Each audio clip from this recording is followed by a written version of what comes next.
Donc, si vous avez des questions, vous prenez bien de quoi noter, ou enfin, vous les notez à côté.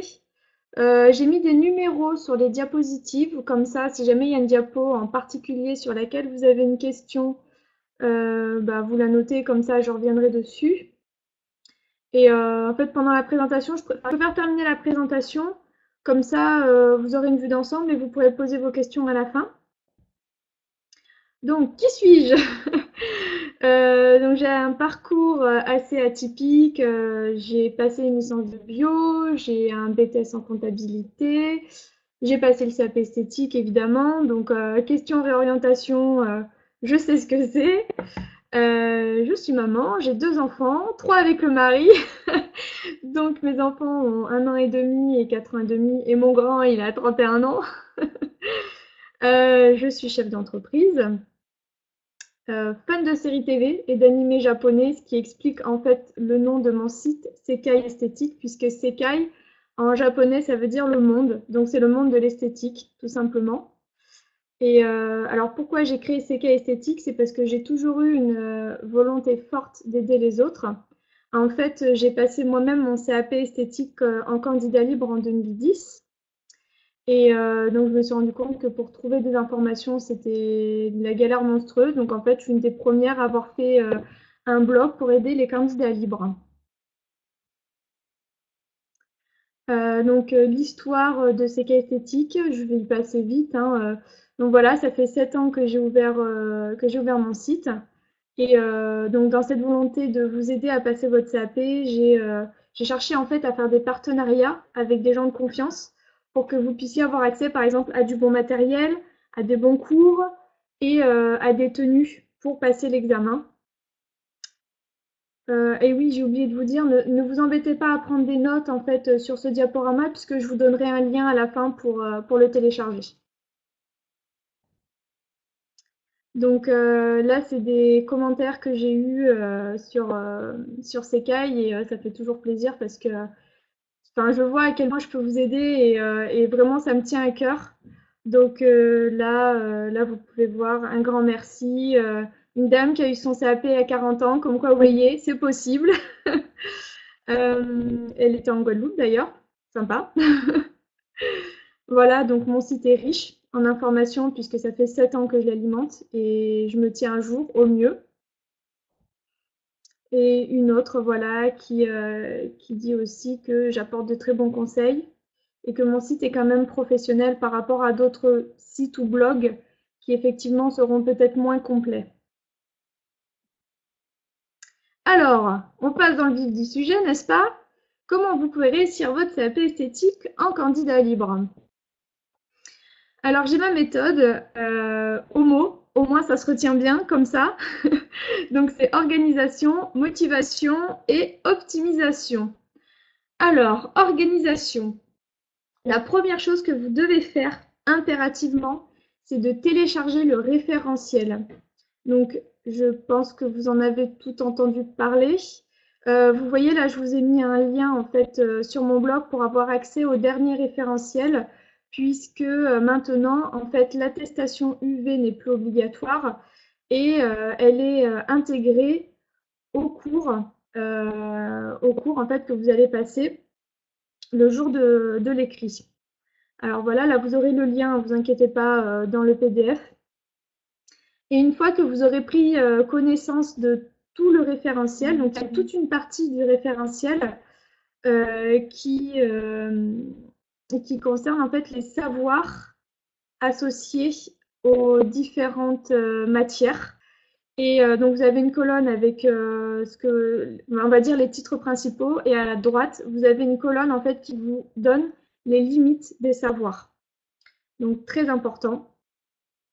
Une fois que vous aurez regardé toutes les matières, tout ce qu'il y a à savoir, il faut que vous évaluiez votre temps de travail. Vous le faites grosso modo, mais en fait, ça va vous permettre de faire un planning jusqu'à l'examen. Donc, vous comptez fin avril à peu près pour vous laisser du temps après. Donc, c'est super important de vous faire un planning, de voir en fait quelles sont les plages horaires que vous avez. Je ne sais pas si vous travaillez ou si vous êtes maman ou si vous êtes dans toute autre situation, vous n'avez peut-être pas forcément beaucoup de temps, ou alors au contraire, vous avez du temps.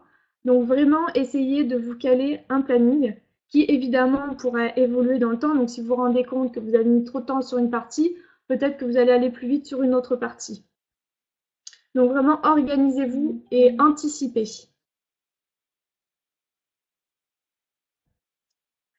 Motivation. Alors, pourquoi passez-vous le CAP esthétique? Donc là, vous pouvez écrire votre réponse dans le chat. Même si c'est sur le téléphone, je pense que vous allez pouvoir. Et en attendant, donc, le pourquoi vous passez votre CAP esthétique, il est super important. Pourquoi il est super important? Parce qu'en fait, il y a des moments où vous allez vous dire je vais pas y arriver, c'est pas pour moi, c'est trop dur. Dans ces moments-là, rappelez-vous pourquoi vous faites le CAP esthétique. C'est quoi votre but? Et si vous avez marqué votre but, là je vous l'ai dit d'ailleurs, hein, de l'écrire sur un papier et de vous le coller quelque part où vous le voyez tout le temps pour vous rappeler en fait tous les jours pourquoi vous le faites. Et vous verrez que ça va vraiment vous aider dans les moments difficiles à vous dire mais c'est pour ça que je le fais et il faut que j'aille jusqu'au bout. Et là, ça va vous rebooster un coup. Donc très important de noter en fait pourquoi vous le faites.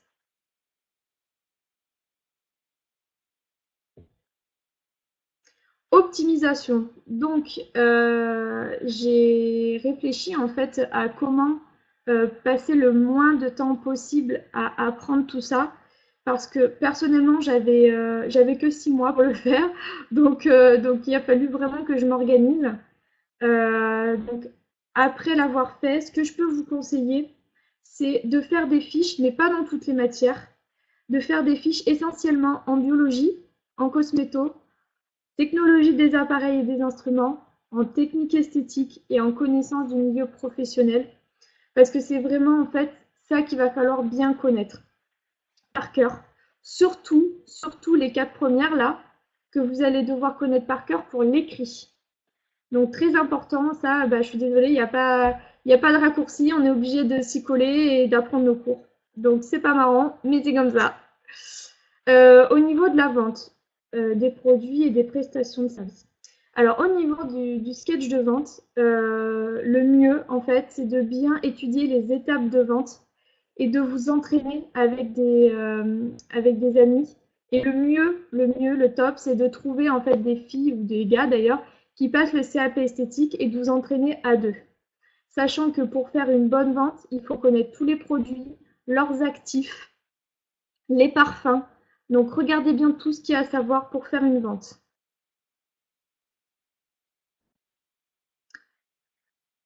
Ensuite, au niveau des arts appliqués à la profession. Alors là, j'ai envie de vous dire que de faire des fiches, pour faire des fiches, ça risque de pas trop vous servir parce qu'au final, alors ça dépend des sujets, mais on va dire que la plus grosse partie des points se trouve sur une création artistique.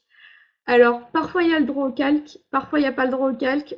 Donc, celles qui savent dessiner bien, moyen, vous pouvez vous en sortir si vous vous entraînez un peu avant. Donc là, ce que je vous conseille en fait pour les arts appliqués, c'est au lieu de regarder le référentiel, que vous pouvez lire, hein, mais surtout faites les annales. Téléchargez toutes les annales et faites-les. Entraînez-vous dessus. Même s'il n'y a pas de correction, au moins ça vous donnera l'habitude en fait du coup de crayon. Ensuite, au niveau de la PSE, prévention santé environnement, en fait, vous allez voir, pareil, regardez les annales, mais c'est assez intuitif. Donc, si vous lisez vos cours sans vraiment apprendre par cœur, vous pouvez vous en sortir à cette matière-là. Pareil, regardez les annales. Donc, c'est ce que je vous donne en dernier point dans l'optimisation. Il faut faire toutes les annales, mais sans exception, dans toutes les matières. Regardez toutes les annales et il faut refaites-les toutes. Tant que vous n'avez pas juste à toutes les questions, refaites-les. Moi, c'est la méthode que j'ai faite. Donc, j'ai vraiment pris toutes les annales. Alors, il y en avait un peu moins à mon époque parce que 2010, le référentiel avait changé il n'y a pas longtemps, donc j'en ai pas eu beaucoup. Mais là, vous en avez beaucoup. Donc, c'est génial. Toutes les annales qu'il y a à l'écrit, faites-les. Vous allez voir qu'en fait, il y a des questions qui reviennent assez régulièrement. Et si vraiment vous maîtrisez toutes les annales, il y a de grandes chances que vous ayez la moyenne à votre écrit. Après, je dis pas, il peut toujours y avoir des surprises à l'écrit, mais bon, au moins, vous serez préparé. Et oui, et aussi pour la pratique, prenez les annales, lisez bien le sujet et chronométrez-vous, chronométrez-vous, chronométrez, Oui, chronométrez-vous. Donc, même si vous n'avez pas les appareils, vous mimez leurs utilisations, même l'épilation, etc. Mimez pour voir en fait le temps qu'il vous faut pour chaque partie du sujet. Et même les fiches diagnostiques en fait se trouvent sur Internet. Là, sur le lien que je vous ai mis, CRDP, je crois qu'en 2015, si vous allez voir la partie technique esthétique, ou ouais, je crois que c'est technique esthétique, il doit y avoir les fiches de diagnostic. Vous avez une demi-heure pour la remplir. Donc prenez un modèle, prenez votre modèle, ou une amie, ou votre maman, ou voilà, une fille, n'importe qui, et entraînez-vous au niveau du temps avec la fiche diagnostic.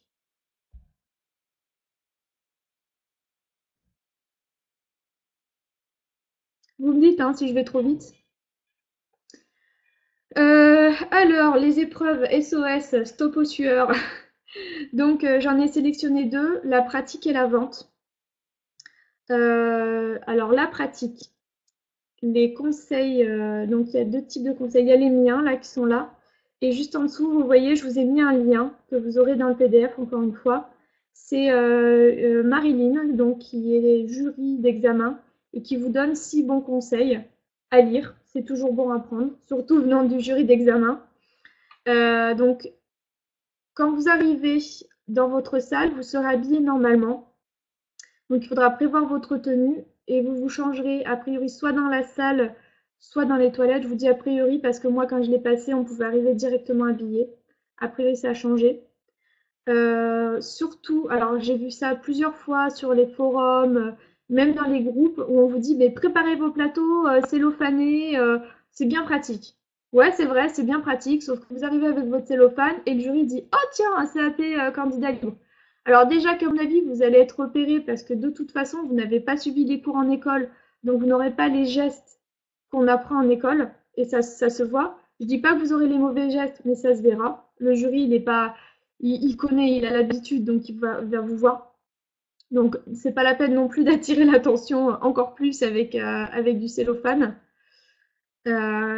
Désinfecter tout le temps. Moi, quand j'ai passé le CAP, je me suis dit, je devais me laver, j'ai dû me laver les mains au moins 30 fois pendant l'examen.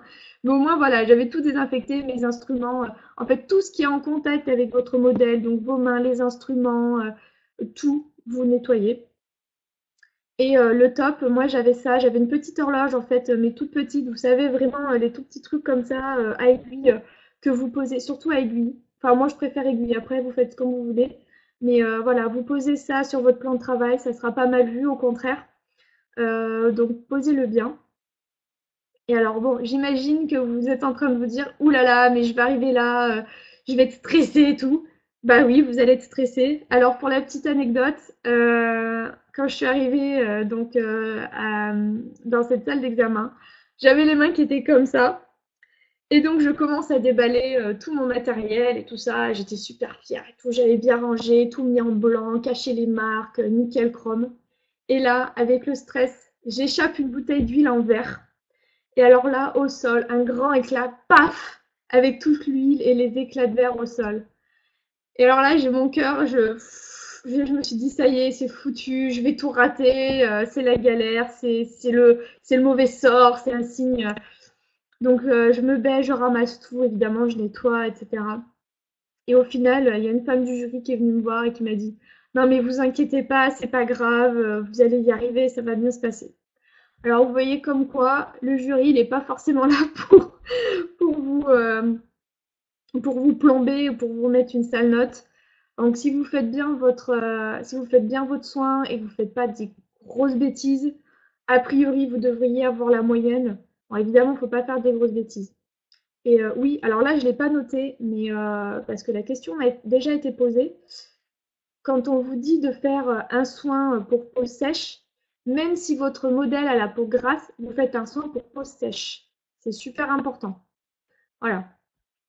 Et après, bah, je vous invite à lire hein, les conseils de Marilyn. Alors, je continue. L'autre stressant, et finalement, je crois que moi, c'est celui qui m'a le plus stressé, c'est la vente. Alors, au niveau de votre tenue, donc vous avez une tenue sobre, plutôt foncée, Pas trop de bijoux, maquillé, coiffé. Alors coiffé, pas non plus un chignon tiré, 4 épingles, machin, mais au moins que vous ayez le visage dégagé. Si vous avez une frange, n'hésitez pas à mettre un serre-tête noir ou à le caler avec des épingles invisibles. Alors, vous avez deux étapes dans la vente. Il y a l'entretien et le sketch. Alors, l'entretien, quand vous faites votre dossier de vente, vous devez le connaître presque par cœur. C'est vous qui l'avez fait, donc vous devez vraiment le connaître. Parce qu'au début de l'entretien, vous allez présenter votre dossier de vente. Donc vraiment, si elle voit, enfin, si le jury voit que vous êtes en train de lire, je dis elle, mais en fait moi j'avais un homme et une femme, hein, donc vous attendez pas à voir que des femmes.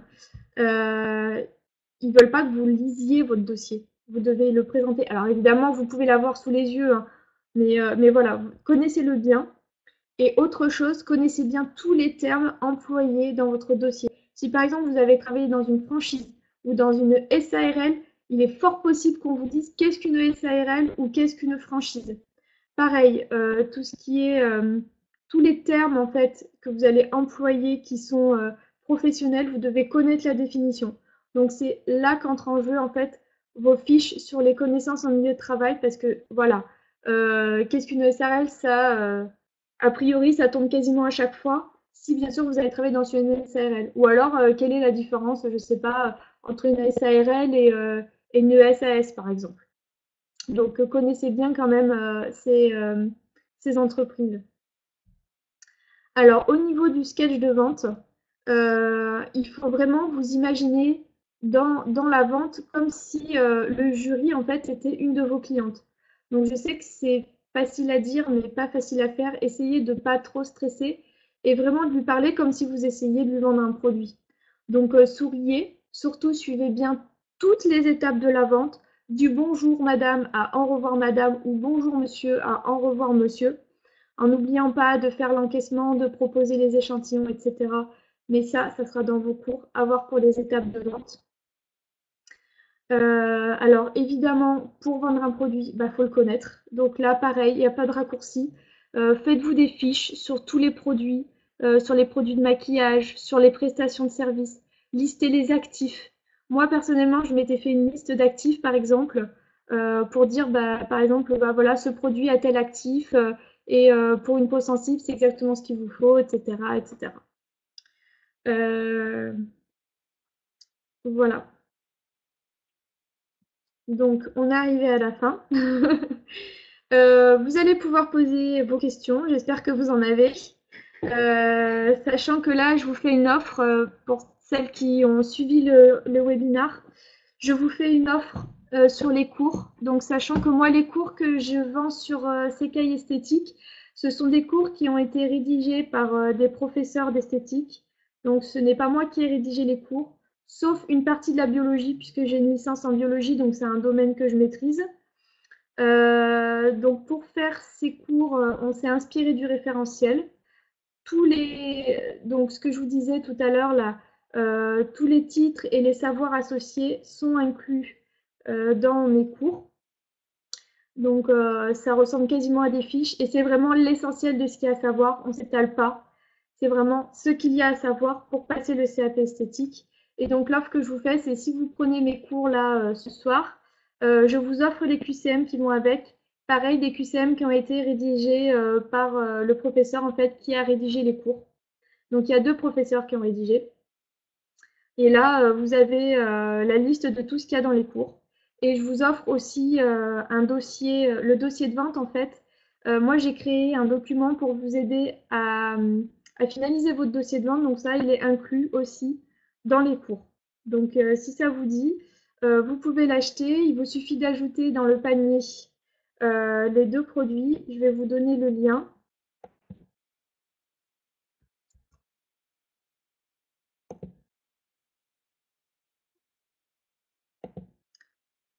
Hop, voilà. Il faut que vous ajoutiez Il faudra que vous ajoutiez les deux produits. Alors Laura, tu as acheté le CAP chez moi ou tu l'as acheté ailleurs? Parce que si tu l'as acheté chez moi, je t'offre aussi les QCM, t'inquiète pas, je te les enverrai. Il n'y a pas de souci. Ok, pas de problème, je t'enverrai les QCM. Donc du coup, bah, comme tu as déjà les cours, je pense que tu peux confirmer qu'ils sont bien faits par rapport au référentiel. Du coup, merci Nathalie, merci Laura, c'est sympa de me faire confiance. Donc, est-ce que vous avez des questions?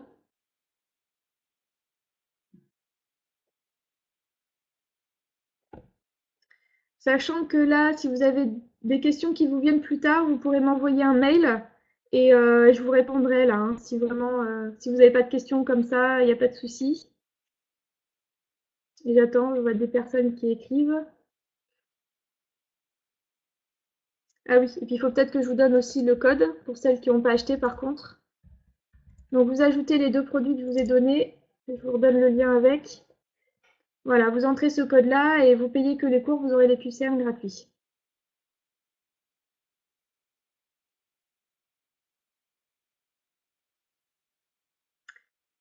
Alors, comment j'ai trouvé mon modèle pour la pratique? Alors j'ai triché, c'était ma mère.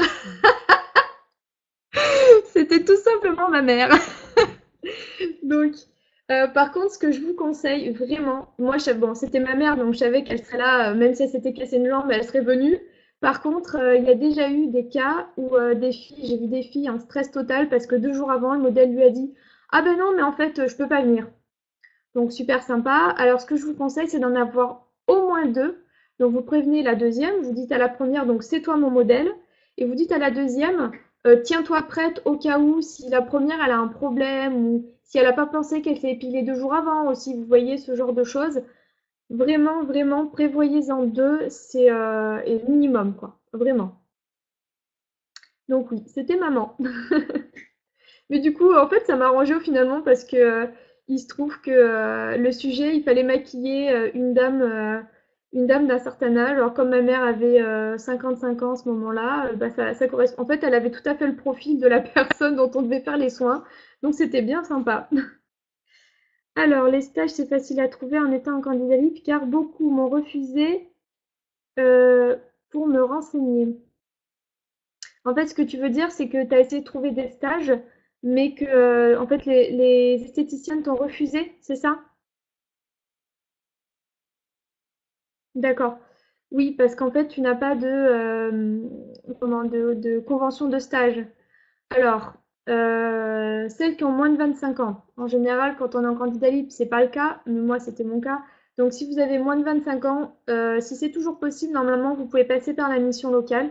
Ils se débrouillent, ils vous mettent dans les cases et ils vous trouvent un organisme tiers qui vous sert à avoir une convention de stage.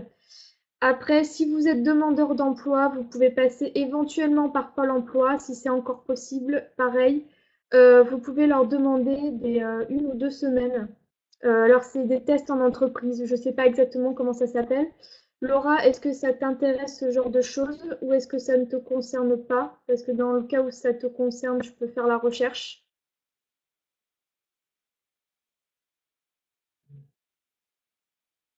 Donc, tu es demandeuse d'emploi. Ou alors dans ce cas-là, je t'invite à appeler directement Pôle emploi et tu leur dis que tu veux faire un essai en entreprise. Et si jamais ça fonctionne pas, tu peux me recontacter directement et je te donnerai un coup de main en fait pour voir comment faire. Parce que c'est vrai que trouver un stage alors qu'on n'a pas de convention, c'est la galère. Le mieux que je peux vous conseiller, alors moi j'ai une copine, elle a carrément inventé son dossier de stage. Je vous conseille pas de le faire, mais apparemment c'est passé comme une lettre à la poste. Faut avoir du culot, mais bon, c'est passé. Ce que je peux vous conseiller en tout cas, si vraiment vous trouvez pas de stage, trouvez juste une esthéticienne, pourquoi pas la vôtre qui est sympa. Vous lui dites voilà, est-ce que je peux rester juste une journée en observation? Je te gênerai pas. C'est pour mon dossier de vente pour le CAP esthétique. Donc j'ai juste besoin de voir un produit que tu vends, une prestation que tu vends et de présenter ton entreprise. Est-ce que tu es d'accord? Essayez de négocier 1 ou 2 journées d'observation, au moins pour avoir un dossier qui tient la route. Si vraiment vous n'avez pas d'autre solution, c'est quelque chose qui peut vraiment vous dépanner. C'est obligatoire. Le dossier de vente ou le stage? Les stages. Alors, ça dépend des académies. Donc là, je vous invite, je crois que l'académie d'Amiens, c'est obligatoire à se renseigner. Il y a pour la plupart des académies, ce n'est pas obligatoire quand vous êtes candidat libre. Par contre, le dossier de vente est obligatoire. Donc, vous pouvez aussi vous servir si jamais vous allez travailler dans une parfumerie ou quoi, avant de passer votre CAP, vous pouvez l'utiliser aussi pour votre dossier de vente. Quelle est la meilleure école pour faire une formation en onglerie en France pour les étrangers? Ah, alors, bah, il y en a plein en France. La meilleure, il n'y a pas vraiment de meilleure en fait, hein. Euh, Parce que, alors, Iman, tu vis en France ou comment ça se passe pour toi? Tu es en candidat libre parce que tu n'es pas en France?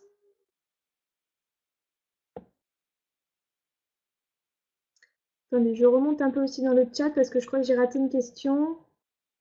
Est-ce qu'il y a des astuces pour gérer le stress à l'oral de vente? Je repasse pour la troisième fois. Ouais, alors bah, le meilleur conseil que je peux te donner, Marie-Laure, pour gérer le stress, c'est en fait, de t'entraîner toute l'année à faire des sketchs de vente. Même si c'est avec ta mère, même si c'est avec une copine, entraîne-toi, entraîne-toi, entraîne-toi, pour qu'en fait ça devienne un automatisme et gagner un maximum de points, au moins sur la structure de ton passage. Donc bien le bonjour madame, en quoi puis-je vous aider, etc. Et,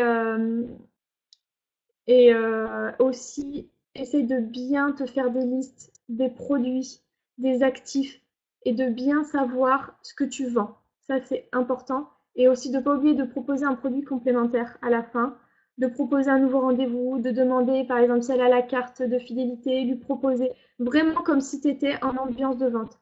Et si tu arrives à trouver une esthéticienne ou si tu arrives à te faire embaucher par exemple chez Sephora pour l'été quand ils ont besoin ou quoi, enfin là, je te dis ça, mais on a un peu la fin. Comment on peut faire? Ou n'importe quoi dans la vente. Essaye de trouver n'importe quoi dans la vente. Il y a aussi des profs qui peuvent te donner des cours de vente. Essaye de te renseigner sur les forums, les groupes. Donc je redescends.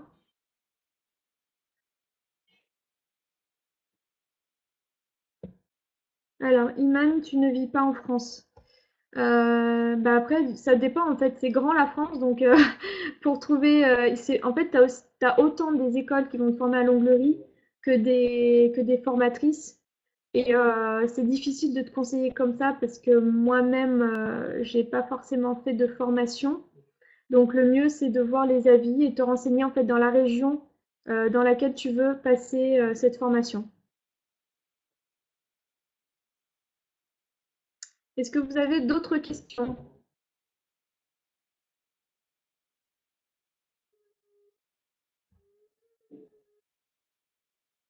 Alors Laura, apparemment une question.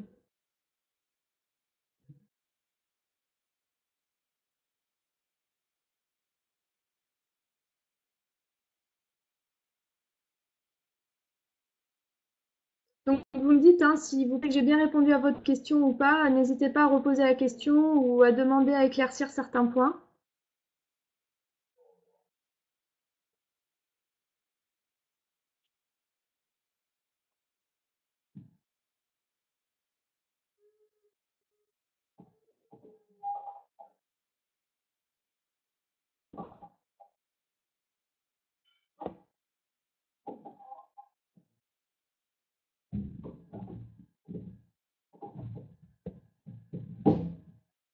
Donc je vois plusieurs personnes qui sont en train d'écrire, c'est pour ça que j'attends.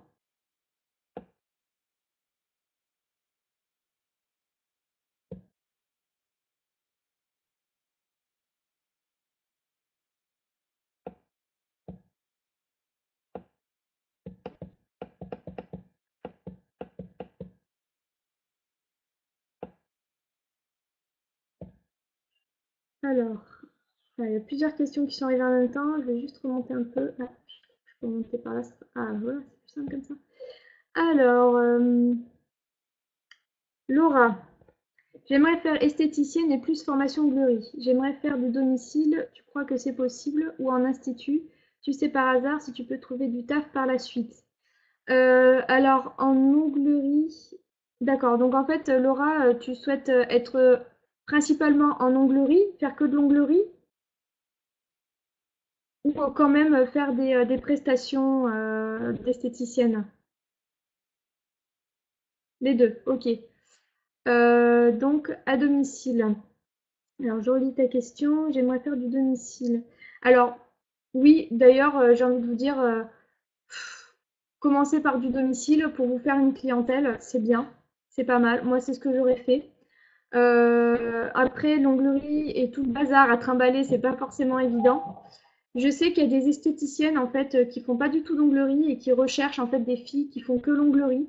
Donc ça peut être bien aussi parce que du coup ça pourrait t'apporter une clientèle. Tu peux te dire aussi, au lieu de faire par exemple auto-entrepreneur et te lancer tout de suite à domicile, essayer de trouver un CDD par exemple. Pareil, en période d'été, parfois il y a des esthéticiennes qui ont besoin. Comme ça te permet de te faire la main et d'avoir des personnes pour t'entraîner finalement et asseoir tes connaissances. Donc ça, c'est pas mal. Et par la suite, oui, te lancer à domicile. Ou alors, si tu te sens de commencer direct, tu peux aussi soit racheter un institut, soit en faire un. Et tu vois.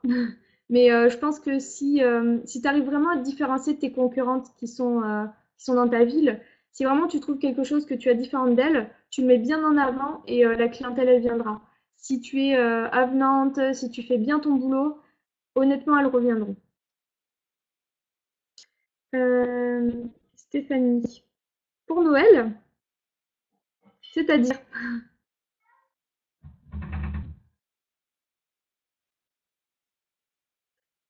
alors, pendant que Stéphanie me dit travailler l'été. Ah oui, pour Noël.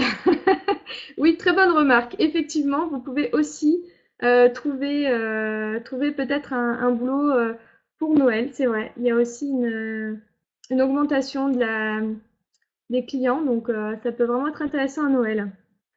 Alors, Laura, chez FD Formation, ils proposent la formation pour la vente, c'est 350 € pour 3 jours. Oui, ça va, ça me paraît pas excessif. Après, je connais pas, donc je peux pas m'avancer pour eux. Donc oui, à tester. Alors, une autre question. Pour le modèle, est-ce qu'il peut avoir des tatouages piercings? Alors, bonne question. Alors, de mon point de vue, à mon avis, ça sera mal perçu par le jury. Euh, Après, ça dépend où sont les tatouages. Bon, si elle a un tatouage sur la fesse droite, ça se voit pas, c'est pas grave. Mais effectivement, si elle a des tatouages sur le visage, au niveau des sourcils, des lèvres ou sur les jambes, en fait, tout ce qui peut gêner le fait que le jury puisse constater votre travail. C'est-à-dire, par exemple, s'il y a un tatouage sur la jambe que vous devez épiler, si on voit pas que vous avez bien épilé ou pas parce que le tatouage gêne, je pense que ça peut être négatif pour vous. Donc, il vaut mieux éviter les personnes qui ont des tatouages, sauf si c'est des tatouages, vous voyez, par exemple, un peu dans le cou, là, ou des endroits, en fait, qui gênent pas, pour les techniques esthétiques qui sont demandées au CAP esthétique. Alors, combien d'heures pour réviser le CAP par semaine tu conseillerais? Et deuxième question, travailler à côté, c'est possible?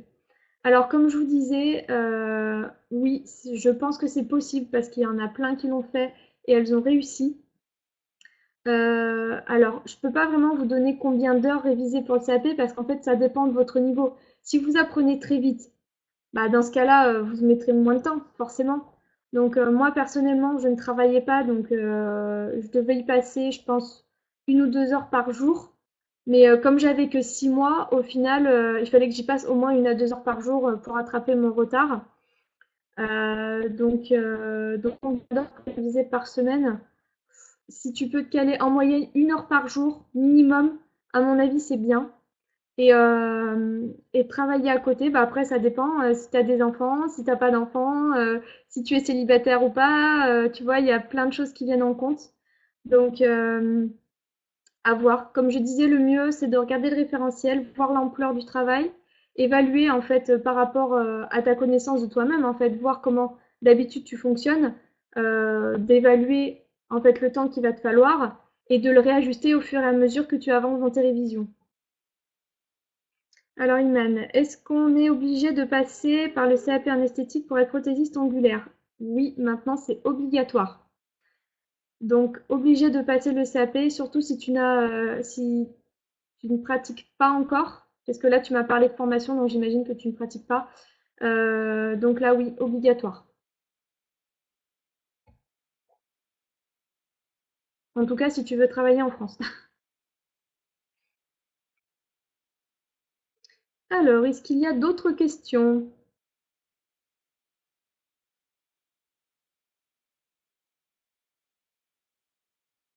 Si vous n'avez pas d'autres questions, est-ce que vous pouvez juste me mettre non?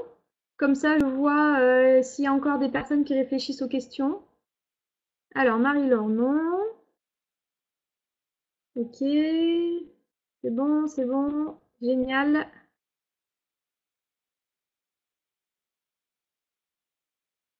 Super. Alors, moi, c'est à moi de vous poser juste une question.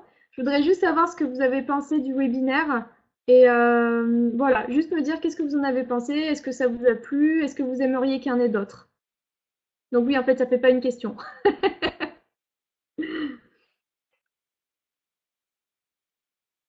Ok, merci Iman. Ok,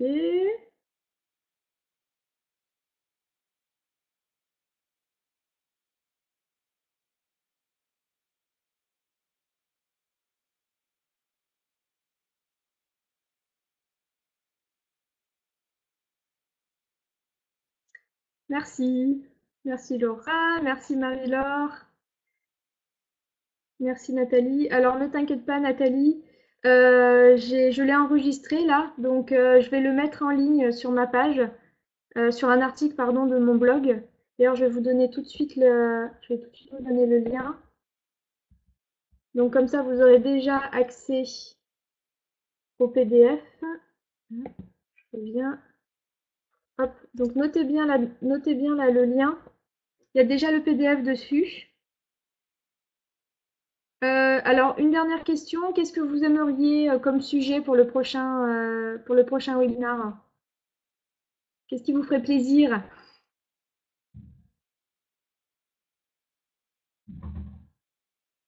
Vous pouvez lancer tous les sujets que vous voulez. Je prends note. Et comme ça, je verrai quel sujet ressort le plus.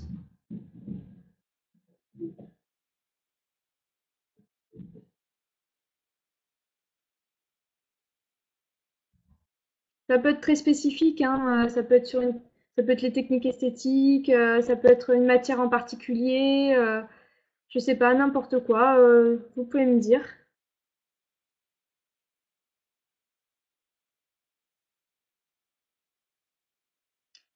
Alors, le sketch de vente Marie-Laure. Ouais, ce qui serait vraiment intéressant en fait, c'est que je vous trouve un professeur qui pourrait vous faire le webinaire avec moi. Ça serait vraiment top. J'avais un contact à Paris, il faudrait que je lui demande. En plus, c'est un homme, mesdames, n'est-ce pas? Et technique esthétique aussi. Donc, je crois que lui, il était vraiment spécialisé dans les techniques esthétiques, donc ça pourrait être intéressant. Il faudrait que je lui demande s'il serait d'accord. Qu'après tout, lui, il est professeur, donc il sera vraiment, vraiment calé, plus que moi, évidemment. Parce que moi, bon, je suis comme vous, c'est juste que j'ai passé plus de temps à chercher des informations. Donc plutôt vente et technique esthétique. En fait, tout ce qui est ce que je vous ai mis dans les deux derniers, quoi, la pratique et puis la vente. Et ce qu'ils veulent pas voir. Alors, ce qu'ils veulent pas voir, je me souviens d'une chose. Ça peut vous paraître gros, mais je vous en parle quand même rapidement. Moi, personnellement, j'avais pris une professeure sur 2 jours pour apprendre les techniques de base et pour m'entraîner en fait derrière. Et elle m'avait expliqué que à la pratique, il sanctionnait vraiment les grosses erreurs du style prendre de la cire sans bande et mettre une bande dessus, quoi. Alors vous allez me dire, ça peut paraître aberrant, mais ça lui est arrivé. Et la fille avait quand même eu quasiment la moyenne 8 ou 9. Donc c'est pour vous dire que vraiment, faut pas faire de grosses bêtises, mais a priori, vous pouvez vous en sortir pour avoir la moyenne. Et surtout, rappelez-vous bien que pour valider le CAP esthétique, enfin, vous pouvez avoir 17 si vous voulez, mais pour le valider, il faut avoir 10 quoi. 10 11. Donc de toute façon, voilà, vous pouvez vraiment, si vous travaillez sérieusement et que vous gardez votre motivation, normalement, ça devrait passer, sauf désolé pour, pour la Miss qui a raté la vente plusieurs fois, mais bon, ça c'est dû au stress et c'est compliqué. Donc, Tu peux essayer la méditation, pourquoi pas. Moi, je le fais le soir pour m'endormir. C'est pas mal. Il y a des applications sur téléphone qui sont bien. Ça permet de se détendre. Ça peut être une idée aussi. Donc voilà, je pense qu'on a fini. Donc je vais clôturer l'événement. Je vous remercie à toutes d'être venues. C'était super sympa de partager mes conseils avec vous. Stress et manque de confiance. Ouais, je comprends. De rien, Stéphanie. Donc, bah, Marie-Laure, voilà, pour prendre confiance, entraîne-toi. Tous les mois, toutes les semaines, entraîne-toi. Prends des annales, il y en a des annales, hein. Je vous ai mis, il y a un lien de toute façon dans le PDF. Il y a un lien où il y a toutes les annales classées et il y a les annales, il y a des sujets de vente. Donc, regarde les sujets de vente et entraîne-toi. Vois le type de produit qu'il fallait conseiller et fais-le avec tes cours s'il faut et refais-le à l'oral plusieurs fois. Même si c'est le même sujet, refais-le plusieurs fois jusqu'à ce que tu maîtrises. Voilà. Bon, allez, je m'arrête là parce qu'il est bientôt 9 heures, n'est-ce pas? Donc, je vous souhaite une excellente soirée et je vous propose un webinar, j'espère assez rapidement, mais j'ai aussi pas mal de boulot. Donc, voilà, je vais y réfléchir et je vous propose ça bientôt. Allez, bonne soirée!